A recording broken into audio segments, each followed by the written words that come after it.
अस्सलाम वालेकुम। मेरा नाम वसीम रहमान है। आज की इस वीडियो में हम डिस्कस करेंगे गूगल एआई ओवरव्यू के बारे में। जानेंगे गूगल एआई ओवरव्यू के बारे में, ये क्या है और इसके ऊपर अगर आपने रैंक करना है वेबसाइट को तो उसके लिए क्या करना होगा। गूगल की तरफ से कौन सी रिक्वायरमेंट्स हैं कि आप एआई ओवरव्यू के ऊपर रैंक कर सकेंगे। तो इन सारी चीज़ों को हम डिटेल से इस वीडियो के अंदर डिस्कस करने लगे हैं। अगर आपको मेरी वीडियो अच्छी लगे तो आपने लाजमी इसको एंड तक देखना है, दोस्तों के साथ शेयर करना है, कमेंट करना है और लाइक करना है। एआई ओवरव्यू वो टॉप रिजल्ट होता है जब गूगल के ऊपर हम कोई भी क्वेरी सर्च करते हैं, जैसे कि मैंने व्हाट इज एसईओ टाइप किया यहाँ पे, तो जो सबसे टॉप के ऊपर रिजल्ट है वो है एआई ओवरव्यू। मीन्स टू से कि वो ऐसा रिजल्ट होता है जो आपके टॉप 10 वेबसाइट्स जो गूगल के ऊपर टॉप 10 पे शो होती हैं, उससे भी ऊपर जो रिजल्ट शो होता है वो एक्चुअली गूगल एआई ओवरव्यू होता है। अब ये समझना कि इसके अंदर हम रैंक कैसे कर सकते हैं, इसका मैं आपको एक फ्रेमवर्क देता हूँ। सबसे पहले आपको करना ये होगा कि आपने अपनी वेबसाइट के अंदर या उस पेज के अंदर जो एक्चुअली आप गूगल एआई ओवरव्यू के ऊपर रैंक करना चाह रहे हैं, उसमें ऐसे क्वेश्चंस को ऐड करना होगा जो एक्चुअल में लोग फाइंड कर रहे हैं। वो जो आपके एक्चुअल में विजिटर हैं, जब वो जो आपके एक्चुअल में पोटेंशियल विजिटर बन सकते हैं, जो वो क्वेश्चन सर्च कर रहे हैं, उन क्वेश्चंस को अपने पेज के अंदर ऐड करना होगा। अब आपके ज़हन में क्वेश्चन आएगा कि इस तरह के क्वेश्चंस आपको कैसे फाइंड करने होंगे, कैसे मिलेंगे कि उनके आंसर्स आप ऑलरेडी अपनी वेबसाइट के अंदर रखते हो, ताकि आपकी वेबसाइट जो जो है वो एआई ओवरव्यू के अंदर दिखाई जा सके। इसका आसान तरीका ये है कि आप गूगल के ऊपर आकर टाइप करेंगे पीपल आल्सो आस्क, तो आपको बहुत सारे ऐसे एक टूल्स मिल जाएंगे जो आपको इस तरह के क्वेश्चन आपके नीश और आपका जो भी पेज है, जिस भी चीज़ के लिए आपने पेज बनाया हुआ है, उससे रेलिवेंट आपको इस तरह के क्वेश्चंस ढूंढ के देंगे। अब जैसे मिसाल के तौर पर मैं इस वेबसाइट को ओपन करता हूँ। इस वेबसाइट को ओपन करने के बाद मैंने करना क्या है, जो मेरी नीश होगी, जिस तरह के मैं क्वेश्चंस एक्चुअली ढूंढ रहा हूँ या मैं चाह रहा हूँ कि इस तरह के क्वेश्चंस को मैं अपने पेज के अंदर एड्रेस करूँ ताकि ये ओवरव्यू में दिखाया जा सके मुझे, तो उसके लिए करना ये होगा कि मैं यहाँ पे आके मिसाल के तौर पर जैसे ना व्हाट इज फ्रीलांसिंग यहाँ पे आया हुआ है, मैं सर्च कर दूंगा। अब ये टूल जो क्वेश्चंस एक्चुअल में इस नीश से रेलिवेंट जो ढूंढ रहे होंगे विजिटर्स, उस क्वेश्चंस को मेरे सामने आके ला के रख देगा। अब मैंने करना क्या होगा, इन क्वेश्चंस की बेस पे मैंने अपने कंटेंट को अपडेट करना होगा। ऐसे क्वेश्चंस मैंने ऐड करने होंगे जो एक्चुअल में मेरी विजिटर ढूंढ रहे होंगे। अब ये देखिए मेरे सामने सेट ऑफ क्वेश्चंस आ गए। मैं यहाँ से सभी क्वेश्चंस को वन बाय वन पढ़ूंगा, स्टडी करूंगा और जो मुझे क्वेश्चन लगेगा कि ये एक वैलिड क्वेश्चन है और मुझे इस क्वेश्चन को अपने आंसर के अंदर, अपने कंटेंट के अंदर ऐड करना चाहिए, मैं डेफिनेटली उसको ऐड करूंगा। और इस तरह की एक्टिविटी करने से पहले आपने मेक श्योर करना है कि आपका टारगेट कंट्री पहले से चूज हो, टारगेट सिटी पहले से चूज हो, जहां पे आप एक्चुअल में अपने पेज को रैंक कराना चाह रहे हैं एआई ओवरव्यू के अंदर। ठीक हो गया। सबसे पहला पॉइंट तो ये है सबसे इंपॉर्टेंट। दूसरे नंबर पे है structure content for machines plus human.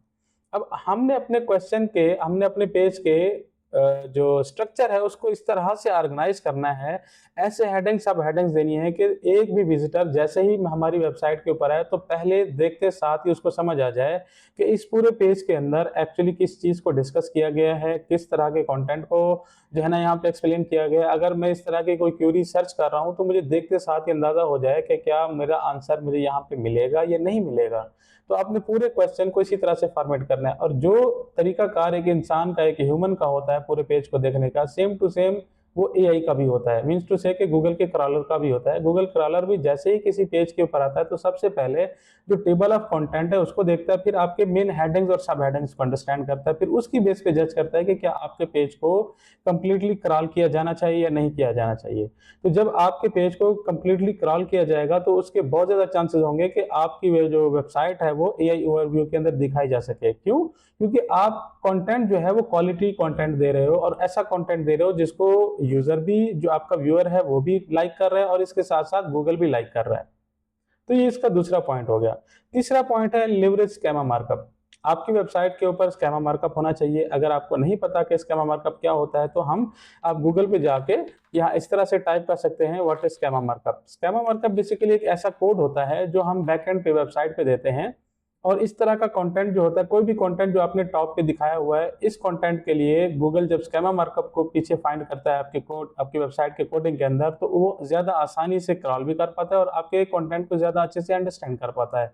अब अगर आप वर्डप्रेस यूज करते हैं तो उसके लिए आप स्कीमा के लिए प्लगइन्स यूज कर सकते हैं। आप यहाँ गूगल पे टाइप करेंगे प्लगइन फॉर वर्डप्रेस, तो बहुत सारी प्लगइन्स आ जाएंगी आपके सामने। किसी भी एक प्लगइन को यूज करके आप उसको इंस्टॉल कर सकते हैं और ये वर्डप्रेस की जितनी भी प्लगइन्स होती हैं वो नॉर्मली फ्री होती हैं, आप इनको फ्री ऑफ कॉस्ट यूज कर सकते हैं। तो ये थर्ड जो पॉइंट है ये हमारा है कि हमने स्केमा मार्कअप को यूज करना है। जो फोर्थ पॉइंट है वो है EEAT, मीन्स टू से कि आप जो कंटेंट आपने गूगल को दिया हुआ है उसमें आप EAT का आपने बहुत ज़्यादा ध्यान रखना है।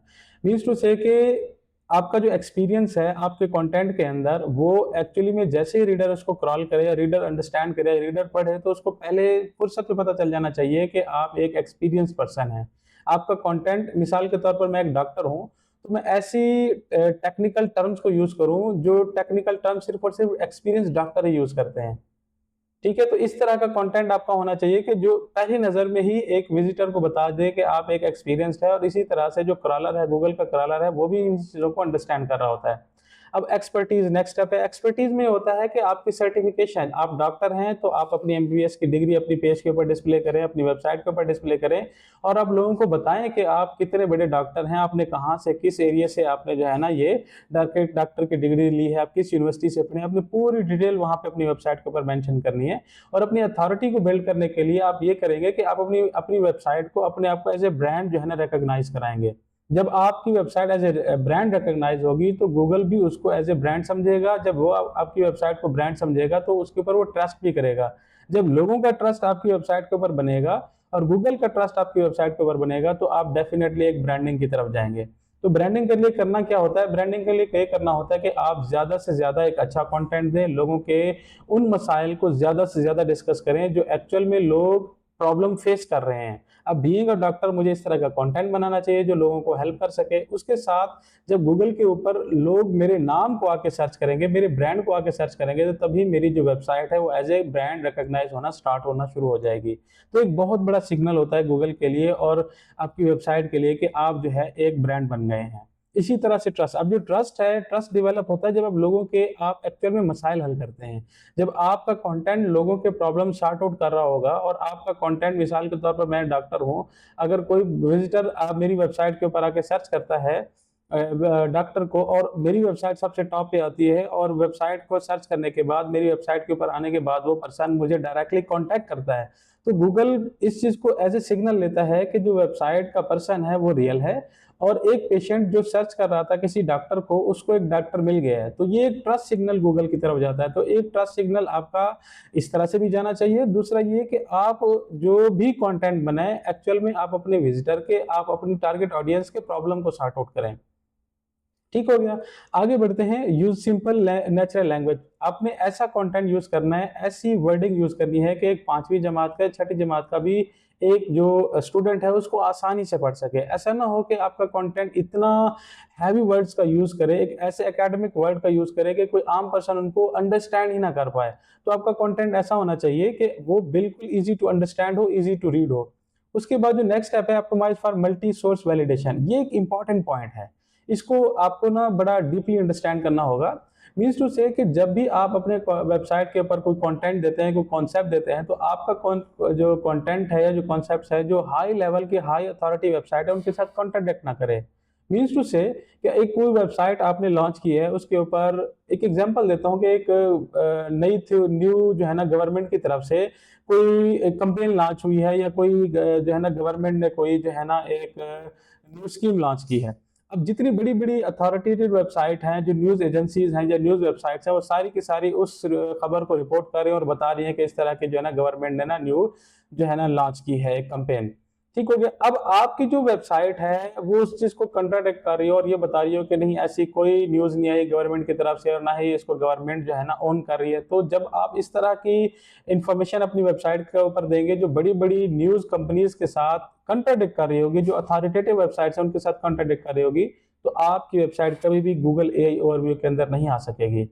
तो आपको ये ध्यान रखना होता है कि आपकी इंफॉर्मेशन जो है, जो भी आप कॉन्सेप्ट, जो भी इंफॉर्मेशन आप दे रहे हैं, वो बड़ी बड़ी अथॉरिटेटिव वेबसाइट्स के साथ कॉन्ट्राडिक्ट ना करे। हमारा अगला पॉइंट है target long tail and conversational queries. अब ये वो क्यूरीज होती हैं जिनके बारे में आपको पता होता है कि ये क्यूरीज हमेशा ट्रेंडिंग में रहेंगी और इनका जो सर्च वॉल्यूम है या जो इनकी सर्चिंग है कभी भी खत्म नहीं होगी। इसका मैं आपको एक तरीका बता देता हूं कि आपने एक्चुअली इसको कैसे अंडरस्टैंड करना है। आप गूगल पे जाएंगे, टाइप करेंगे गूगल ट्रेंड्स। ठीक हो गया। अब जैसे हमने एक एग्जांपल लिए, व्हाट इज ऐसी एक क्यूरी है। अब हमने क्या करना है, ऐसे क्यूरीज को हमने टारगेट करना है जो एक्चुअल हमें पता हो कि ये टॉप ट्रेंडिंग में हमेशा रहेंगी। और इनका जो सर्च वॉल्यूम है, जो इनका जो सर्चिंग है वो कभी भी खत्म नहीं होगी। तो हमें अगर ये अंडरस्टैंड करना हो कि क्या इनकी सर्चिंग हमेशा रहेगी या नहीं रहेगी, हम जो है ना आएंगे गूगल ट्रेंड्स के ऊपर और उसके ऊपर आके सर्च कर लेंगे अपनी क्यूरी को, और यहाँ पे हम टाइम दे देंगे उसको 5 साल का, और यहाँ पे हम टाइप कर देते हैं व्हाट इज एसईओ, इस तरह से करके। अब जैसे ही सर्च करेंगे तो ये हमें बता देगा कि गूगल के ऊपर एक्चुअली इसका ट्रेंड कितना है। अब ये ट्रेंड आपको बता रहा है, तो इसी तरह से आपने कोई भी क्वेरी जिसको भी आप चाह रहे होंगे कि आप जो है ना उसके ऊपर कंटेंट लिखें और उसके ऊपर ज्यादा से ज्यादा अपने लेवल का जो एक्सपीरियंस है, जो आप समझते हैं उस टर्म को लेके या उसके बारे में जो आपके पास इंफॉर्मेशन है वो आप लोगों को बताना चाह रहे हैं दूसरी थ्रू वेबसाइट, तो आपको पहले ये पता करना होगा कि क्या इसका ट्रेंड है, क्या वो एक्चुअल में लोगों की तरफ से सर्च की जा रही है या नहीं की जा रही। तो ये चीज आपको मेक श्योर करनी होगी सबसे पहले। उसके बाद जो लास्ट है इंप्रूव क्रॉल सिग्नल्स। अब ये बहुत इंपॉर्टेंट पॉइंट है।